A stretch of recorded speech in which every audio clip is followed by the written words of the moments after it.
The dogs that couldn't lead might be meat in the sandwich, and I thought it might have been a bit of trouble for whatever one couldn't lead around the first turn. So they're my thoughts here, boys. Let's get up to Dan Hibbard. Another one that's got really speed, and it's at $9. It was third here 2 starts ago to Victor Damien.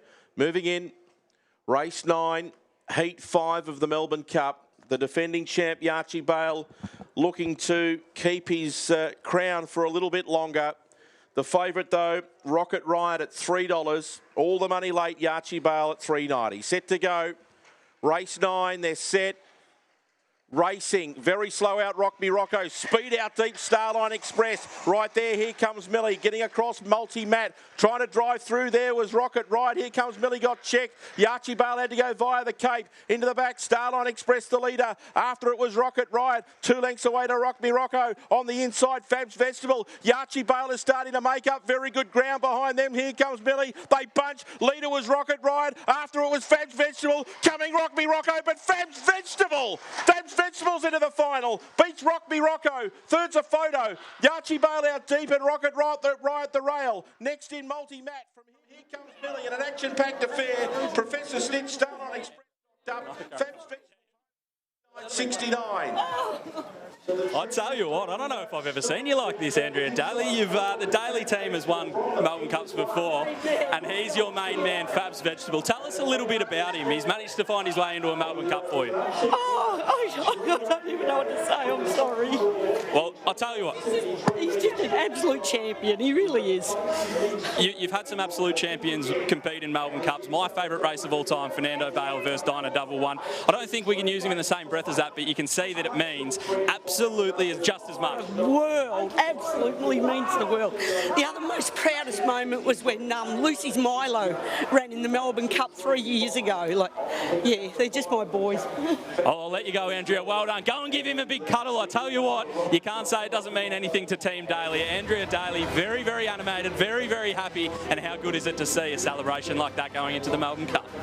He was last, this greyhound, for the day. Oh, well done, Andrea Daly. That's what you love to see, stories like that. He was the outsider of the field, Fab's Vegetable. He was last out of the boxes, went straight back to the rails, and it didn't look like his until halfway down the straight. Don Harley, that was an absolute perler of a performance. For the second time tonight, the rank outsider. We saw it a little earlier on the program in race number 4 with Mrs. Avenger, who saluted about $34 odds. That's tab fixed odds.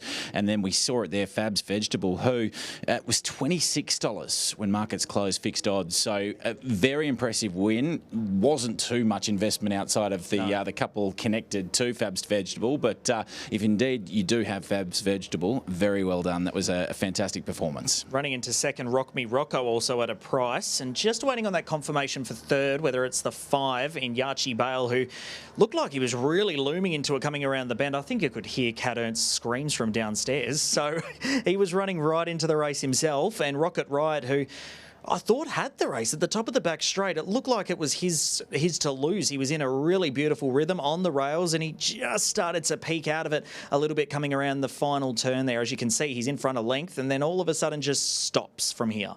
And you'd be disappointed too if you were on Yarchie Bale. Of course, Cat Ernst's best bet. Just did it the hard way. Got to the outside, had to run almost twice the distance that all the other runners did because it just couldn't find a position close enough to the rail. So you'd be disappointed because certainly Yarchie Bale had all the ability, just couldn't find a good enough spot to really figure prominently in the finish. Yeah, so unfortunately for backers of Yarchie Bale, we will not be seeing him defend his title in the Melbourne Cup. There's the time, 29.68, and a length and 3/4 the winning margin, but just a fantastic story. This is what you love, seeing the connections in big races and big moments like this. Of course, we've got the big one next week, but this is to get yourself into the feature race next week. So seeing, of course, Andrea Daly, and you could just see what this means to her. She'd be giving him absolutely every pat under the sun at the moment and giving him all the love because he's just got them a Melbourne Cup runner. I'm reminded of passing past that punter after race number 1. There was a $7 payout on the first 4, and he said to the person that he was with, if it's a $7 payout for the first 4, then I'm going to go home. Well, we've seen a couple of massive payouts, particularly around the first 4.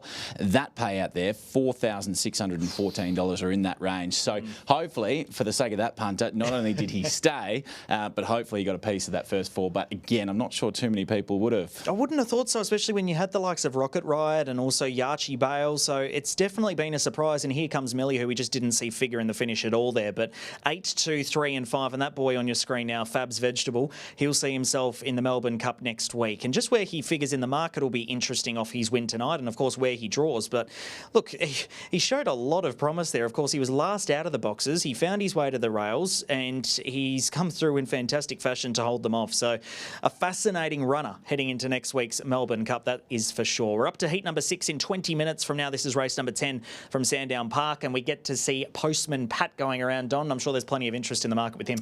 Yeah, absolutely. Postman Pat, 225 now with the tab, coming into this off that last start second placing. Morton is also prominent here at $4.80. There's $6 Mapunga Smoky. Idolize also there at $6 and $8 for Shimmer Current. As for the best backed, it is Postman Pat. And again, well, we're seeing 70-80% of the entire hold on the race on the one runner in Postman Pat. So very popular with tab customers. And the Thompson Kennel still looking for that runner in next week's final. Can it be Postman Pat? We'll find out shortly. Stay with us on Sky Racing Active. We'll have all the lead up to heat number 6 shortly.